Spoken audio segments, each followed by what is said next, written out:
Hello friends, 10 ఇయర్స్లో for the first time ప్రపంచంలో రెండో అతిపెద్ద షుగర్ ప్రొడ్యూసర్ అయిన ఇండియా బయటి దేశాల నుంచి చక్కెరని ఇంపోర్ట్ చేసుకుంటుంది. కేవలం 2 monthsలో చక్కెర ప్రైస్ 40% పెరిగిపోయింది. బీహార్, బెంగాల్ లాంటి చోట్ల కేజీ ప్రైస్ ఎంతో తెలుసా? 70 రూపీస్ ఆల్రెడీ క్రాస్ అయిపోయింది. ఇదంతా జరుగుతూ ఉంటే ఒక మంత్రి కెమెరా ముందు నిలబడి ఏమంటున్నారో తెలుసా? చక్కెర ధర పెరిగినా పర్వాలేదు, ఎందుకంటే జనాలకు ఇప్పుడు డయాబెటీస్ ఎక్కువైపోయింది కదా అని చెప్పి జస్ట్ అలా సెటర్ వేశారు. బట్ దీని అంత జోక్గా తీసుకోవాలా?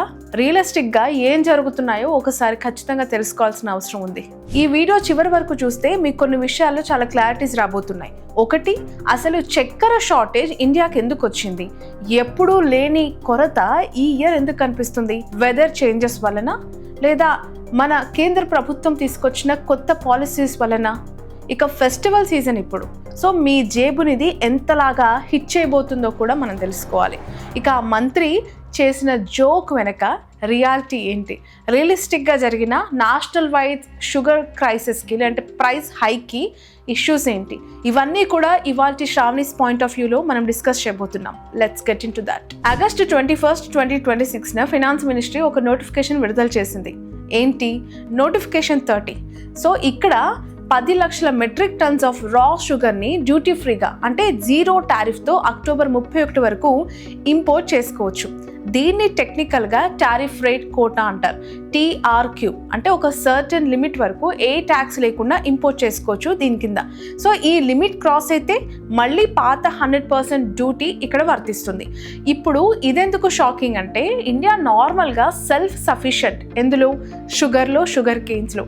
మరి మనం వరల్డ్లో సెకండ్ లార్జెస్ట్ ప్రొడ్యూసర్ కదా, మనకి ఇంపోర్ట్స్ అసలు అవసరమే పడకూడదు కదా. బట్ ఈసారి ఎక్స్ మిల్ ప్రైస్ అంటే మిల్లు దగ్గర ధర ఏడాది క్రితం 3,900 per క్వింటాల్ ఉండేది.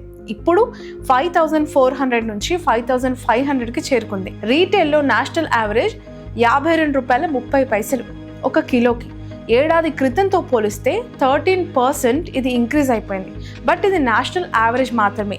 ఇక బీహార్, బెంగాల్ లాంటి రాష్ట్రాలు ఇదే వారంలో 1 కేజీ తీసుకుంటే ధర జస్ట్ విత్ ఇన్ 1 వీక్లో 63 రూపీస్ నుంచి 70కి ఆల్రెడీ టచ్ అయిపోయింది. అంటే నేషనల్ నెంబర్ మీకు చూపించేదానికంటే కూడా గ్రౌండ్ పరిస్థితి చాలా తీవ్రంగా ఉంది అని చెప్పి ఇక్కడ మనకు అర్థమవుతుంది. ఇక్కడ కేంద్ర ప్రభుత్వం కొత్తగా తీసుకొచ్చిన ఒక రిస్ట్రిక్షన్ కూడా మనం గమనించాలి. ఏంటి? నెలకి 10 టన్నులకు మించి షుగర్ వాడే బల్క్ కన్జ్యూమర్స్ ఉంటారు కదా, లైక్ బిస్కెట్స్, బ్యావరేజెస్, లేదంటే టాఫీస్, సెప్టెంబర్ 1 నుంచి నవంబర్ 30 వరకు కూడా 15 రోజులు కన్జంప్షన్కి మించి స్టాక్ పెట్టుకోకూడదు అని చెప్పి వాళ్ళకు ఆర్డర్ ఇచ్చింది. ఇది ఖచ్చితంగా స్టోరేజ్ని ఆపడానికి. ఇక్కడ అసలు క్వశ్చన్ ఏంటంటే, ఈ షార్టేజ్ ఇప్పుడు ఎందుకు సడన్గా వచ్చింది? దీనికి అసలు కారణాలు ఏంటి? First thing, weather. దీని గురించి మనం మాట్లాడుకోవాలి. వాతావరణంలో వచ్చే మార్పులు ప్రధానంగా దీనికి కారణంగా కనిపిస్తున్నాయి. ఎందుకంటే ఈ ఇయర్ మాన్సూన్ చాలా అనీవన్గా కనిపిస్తుంది. జూన్లో నేషనల్ రెయిన్ఫాల్ LPAతో పోలిస్తే దాదాపు 40% లోటుతో మొదలైంది ఈ ఇయర్. జూలైలో కొంచెం రికవర్ అయింది, కానీ మహారాష్ట్ర, కర్ణాటక లాంటి క్యాన్ గ్రోవింగ్ రాష్ట్రాల్లో డిస్ట్రిక్ట్స్ వారీగా చూస్తే ఈ డెఫిషియట్ కొనసాగుతూనే ఉంది ఇప్పటికీ. ఈ స్పెసిఫిక్ పర్సంటేజ్ ఎంత అనేది డిఫరెంట్ రిపోర్ట్స్ మనకు కనిపిస్తున్నాయి. ఎందుకంటే ఏ రాష్ట్రానికి ఆ రాష్ట్రానికి సంబంధించిన వాతావరణ మార్పులు ఇక్కడ ఉంటాయి కాబట్టి. సో ఎగ్జాక్ట్లీ నెంబర్ మీద డిపెండ్ అవ్వకుండా అనీవెన్ మాన్సూన్ అనేది ఫ్యాక్టర్ మాత్రం మనం చెప్పగలుగుతాం. ఇక సెకండ్ పాయింట్, ఇదే చాలా కాంట్రవర్షియల్ పాయింట్ కూడా, ఇథనాల్. మీకు తెలుసా, ఇండియా ఈ ఏడాది తన E20 టార్గెట్ని అంటే పెట్రోల్లో 20% ఇథనాల్ బ్లెండ్ చేయడం అనేది టార్గెట్ని ప్లాన్డ్ స్కెడ్యూల్ కంటే చాలా ముందుగానే అచీవ్ చేసేసింది. సో ఈ ఇథనాల్ ఎక్కడి నుంచి వస్తుంది? ఎక్కువ భాగం షుగర్ కేన్ నుంచే కదా. ఆ విషయం మనందరికీ తెలుసు. అంటే ఎంత క్యాన్ ఎథనాల్కి వెళ్తే అంత తక్కువగా షుగర్ మార్కెట్స్కి వస్తుంది. ఇక్కడ సింపుల్ మ్యాథ్ దీన్ని చూడాలి. బట్ దీంతో ఇష్యూ ఆగిపోతుందా? లేదు. ఈ E20 రోల్అవుట్ మీద ఆల్రెడీ ఒక పెద్ద పబ్లిక్ బ్యాక్లాష్ నడుస్తోంది. జూన్ 2026లో ఒక లోకల్ సర్కిల్ సర్వేలో 44,000 మందికి పైగా వెహికల్ ఓనర్స్ని అడిగితే 2023కి ముందు తయారైన కార్లు వాడే వాళ్ళలో 66% మంది తమ మైలేజ్ 10% కంటే ఎక్కువగా తగ్గిందని చెప్తున్నారు. But auto makers association SIAM దీన్ని ఖండిస్తూ రియల్ డ్రాప్ కేవలం 2 నుంచి 4% మాత్రమే ఉంది అని చెప్తాను. ఆగస్టు 4న ఢిల్లీలో ఒక పెద్ద ప్రొటెస్ట్ కూడా దీనికి అగెనిస్ట్గా జరిగింది. దీనిపైనే కర్ణాటక హోమ్ మినిస్టర్ 3.6 కోట్ల మంది వెహికల్ ఓనర్స్ మీద జరుగుతున్న ఒక ఎక్స్పెరిమెంట్ అని చెప్పి కమెంట్ చేశారు. సుప్రీంకోర్టు మాత్రం ఈ పాలసీని ఛాలెంజ్ చేసిన పిటిషన్స్ని యాక్సెప్ట్ చేయలేదు ఇప్పటి వరకు. ఇక గవర్నమెంట్ తమ వైపు నుంచి ఏం క్లెయిమ్ చేస్తోంది? 2014-15 నుంచి 2025 అక్టోబర్ వరకు ఈ ఇథనాల్ ప్రోగ్రామ్ వల్ల, అంటే ఈ ప్రాసెస్ వల్ల ఫార్మర్స్కి 1.3 లక్షల కోట్లు అందాయి అని చెప్పి, అండ్ ఈ దేశానికి 1.55 లక్షల కోట్ల ఫారెన్ ఎక్స్చేంజ్ జరగడం వల్ల ఆదా అయింది అని చెప్తున్నారు. బట్ ఇది పూర్తిగా ఒక తప్పు పాలసీ అని చెప్పడం కాదు ఇక్కడ ఇంటెన్షన్. ఇది ఒక జెన్యూన్ ట్రేడ్ ఆఫ్. ఫార్మర్స్కి లాభం, డ్రైవర్స్కి నష్టం. అండ్ ఇప్పుడు షుగర్ కొనే ప్రతి ఇంటికి కూడా ఒక నష్టం జరగబోతోంది. బట్ ఇక్కడ కాంట్రడిక్షన్ ఏంటో తెలుసా? మనమే ఎక్స్పోర్ట్ చేస్తున్నాం, మనమే ఇంపోర్ట్ కూడా చేసుకుంటున్నాం. ఈ విషయం మీరు బాగా గుర్తుపెట్టుకోవాలి. ఈ సీజన్ ప్రారంభంలో బెటర్ ప్రొడక్షన్ ఎక్స్పోర్ట్ చేసి government 20 lakhs of tons sugar ఎక్స్పోర్ట్కి పర్మిషన్ ఇచ్చింది.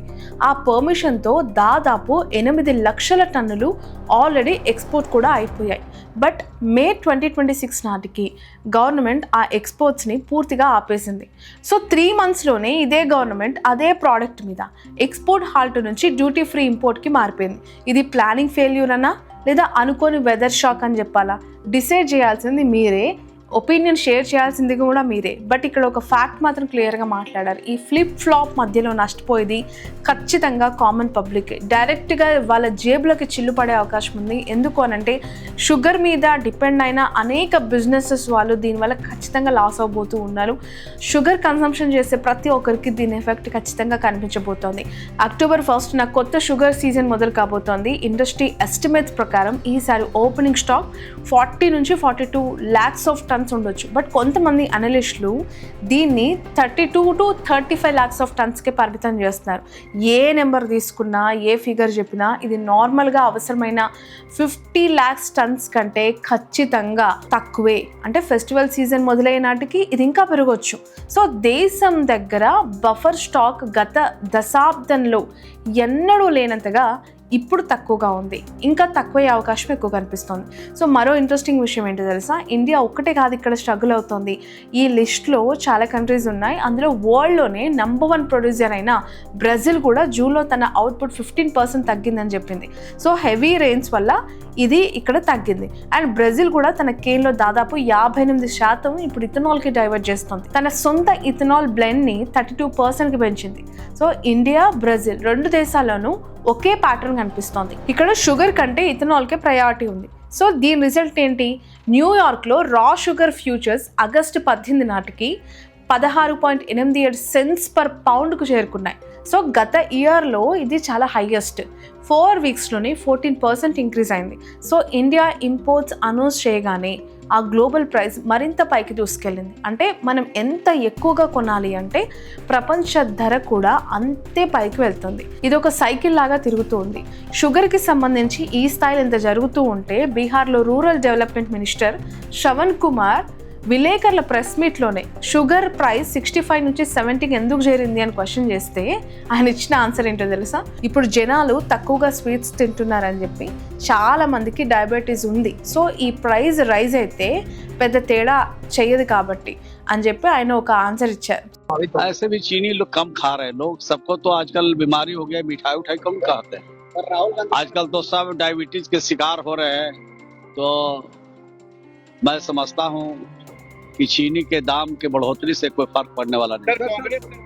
సో ఎంత జోక్గా, ఎంత కేర్లెస్గా ఈ కమెంట్ చేశారు అనేది మనం అర్థం చేసుకోవచ్చు. సో మినిస్టర్ శ్రవణ్ చేసిన ఈ మాటలు ఇంటర్నెట్లో చాలా వైరల్ అయిపోయాయి. దీనికి ఇండిపెండెంట్ ఎంపీ పప్పు యాదవ్ వెంటనే రియాక్ట్ అయ్యారు, ఆయనకి సెటర్ వేశారు.